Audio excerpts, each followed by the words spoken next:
Hello dear friends, this is your personal English coach Divyam here, and in this video we are going to study a short story written by Ruskin Bond, which is known as A Face in the Dark. Let's begin. Mr. Oliver, an Anglo-Indian teacher, was returning to his school late one night on the outskirts of the hill station of Simla.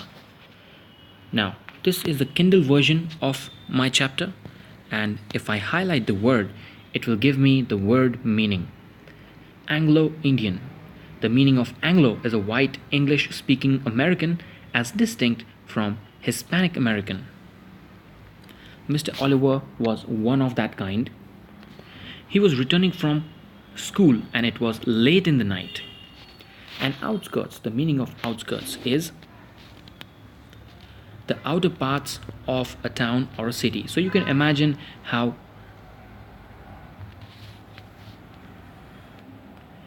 dense it will be, because it will have a lot of trees and rocks and stuff.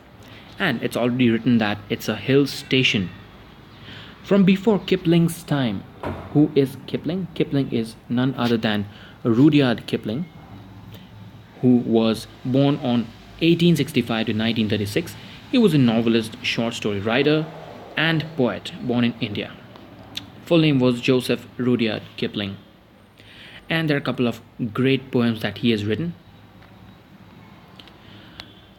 From before Kipling's time, the school had been run on English public school lines, and the boys, most of them from wealthy Indian families, wore blazers, caps, and ties.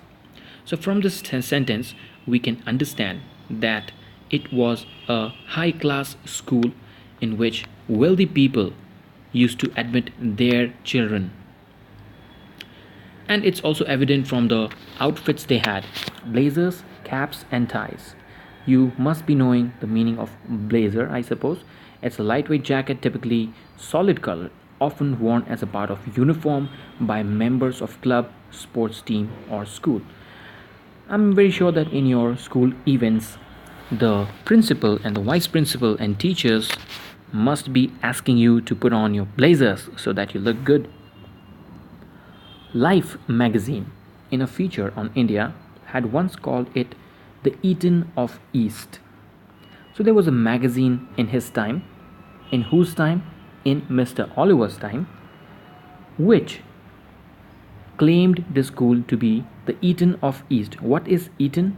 Eton is a college, a boys' private school in southern England on the Thames River opposite Windsor, founded in 1440 by Henry VI to prepare scholars for King's College, Cambridge.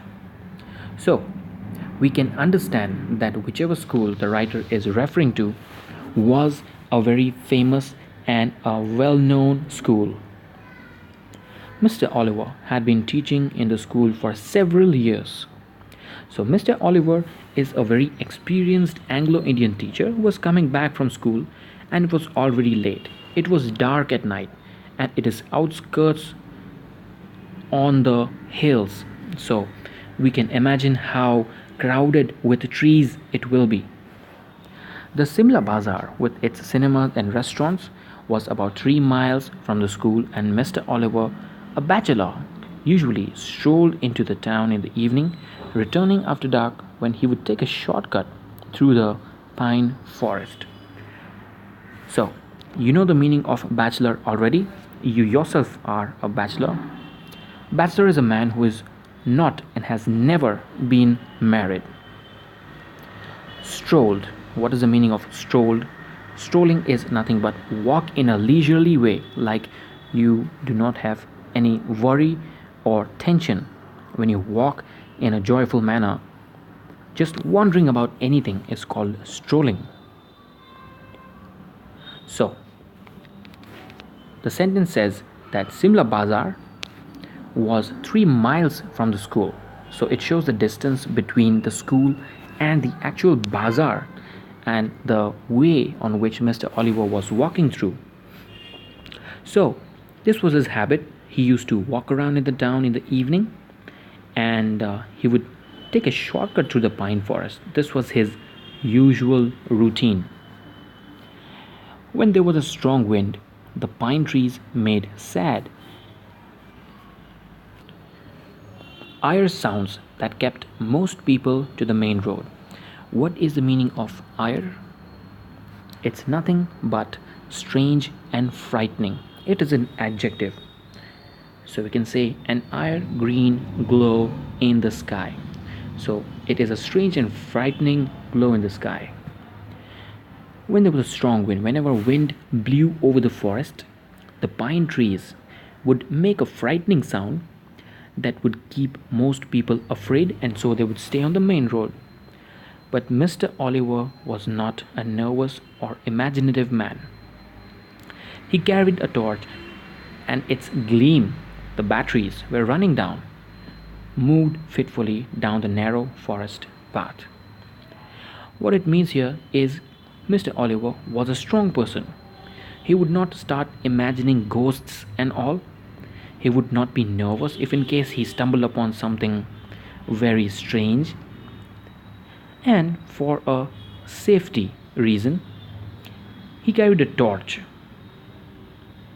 And with his torch, he would run down to the forest or walk on the forest path. When its flickering light fell on the figure of a boy. So, why does it say flickering? Because the battery was about to die. Flickering is nothing but shine unsteadily, very rapidly in brightness.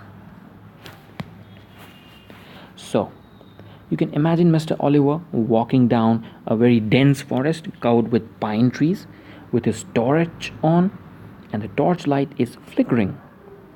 When its flickering light fell on the figure of a boy who was sitting alone on a rock, Mr. Oliver stopped.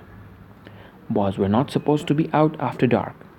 So, this was the rule in the school in which Mr. Oliver taught. No boys should leave the school once it is dark. But here, Mr. Oliver is seeing a boy was all alone sitting on a rock. "What are you doing out here, boy?" asked Mr. Oliver sharply, moving closer so that he could recognize the miscreant. The meaning of miscreant is a person who behaves badly or in a way that breaks the law. So Mr. Oliver wanted to recognize who this boy was. So he asked him in a scolding manner. He said, "What are you doing here?" But even as he approached the boy, Mr. Oliver sensed that something was wrong. The boy appeared to be crying. His head hung down. He held his face in hands, and his body shook convulsively. So, by now, Mr. Oliver knows that there is a boy sitting all alone on a rock, and his hands are on his face. And Mr. Oliver also found that he is crying. His head is bent down, he is looking down, and his body is shaking convulsively. What is the meaning of convulsive? It means producing or consisting of convulsions. It was strange, soundless weeping, and Mr. Oliver felt distinctively uneasy. So Mr. Oliver, he is observing the boy, and he finds that it's not natural. Something is out of place. His crying doesn't really seem to be normal. "Well, what's the matter?" he asked, his anger giving way to concern. So he was angry at the same time curious, so he raised his voice and he repeated once again, "Well, what's the matter? What are you crying for?" The boy would not answer or look up. His body continued to be racked with silent sobbing. What is the meaning of ragged? Ragged is a mass of high, thick, fast moving cloud. But here in this case, we can relate it with drowning. So you can say that his body was drowned in silent sobbing. What is the meaning of sobbing? Sobbing is crying. Cry noisily, making loud, convulsive gasps. So just like a child, he was crying. "Come on, boy, you shouldn't be out here at this hour. Tell me the trouble. Look up." The boy looked up. He took his hands from his face and looked up at his teacher. So, until this point, you are already aware that the boy's hands were on his face and he was crying, or you can say sobbing. So, Mr. Oliver wanted to recognize him. He asked the boy, "Hey, look at me, look in my eyes, and tell me, why are you here? You shouldn't be out at this time." The light from Mr. Oliver's torch fell on the boy's face, if you could call it a face. Now, the significance of this line, "if you could call it a face," is revealed in the next stanza. So, we already know that Mr. Oliver has a torch which is flickering, and just to recognize him, he throws the torchlight on his face. When the light fell on his face, this is what happened. The face had no ears, no eyes, nose, or mouth. It was just a round, smooth head with a school cap on top of it. And that's where the story should end. But for Mr. Oliver, it did not end here. The torch fell from his trembling hand. He turned and scrambled down the path, running blindly through the trees and calling for help. He was still running down towards the school buildings when he saw lanterns swinging in the middle of the path. So, what happened is Mr. Oliver found that the boy is not natural because, like a normal human being has eyes, ears, nose, and all the facial features, this boy didn't have anything. It was just a round ball. It was his face, and Mr. Oliver got a little bit scared and he started to run. His hands started trembling. The torch which he was holding fell off. He turned and scrambled down the path. What is the meaning of scrambled? Make one's way quickly or awkwardly up a step, up a steep slope, or over rough ground by using one's hand as well as one's feet. So, he made his way quickly to the path where he was going. He was still running toward the school buildings because you already know that the main bazaar was far away.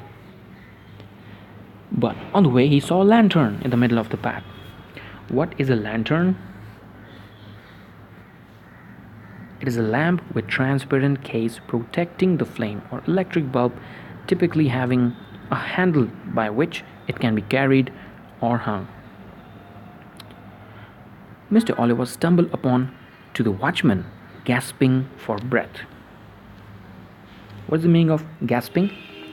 Inhale suddenly with the mouth open out of pain or astonishment.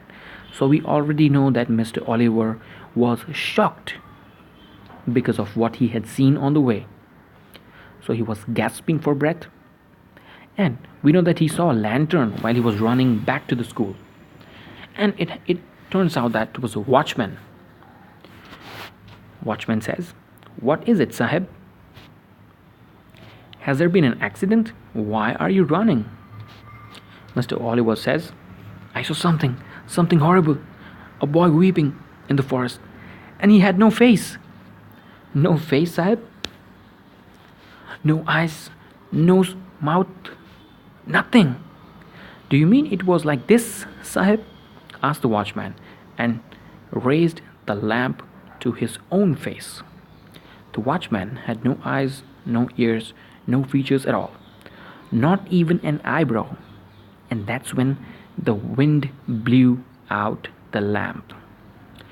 So, Mr. Oliver was already shocked and scared, and while he was running back to the school, he saw this particular person who turns out to be a watchman, and he is inquisitive as to why he is so much tired and gasping for breath.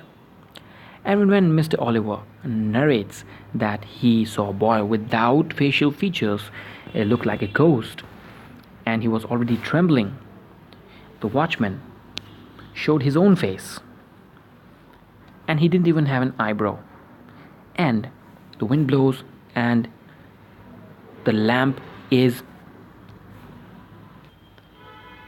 blown off or turned off. So, friends, this is a very short horror story written by Ruskin Bond. I hope you've understood, and if you didn't, please mention it in comment section, and do let me know which other short stories or poems or any of the part of your literature that you don't understand, and I will make a video for you. Thank you, and I hope you have a great day.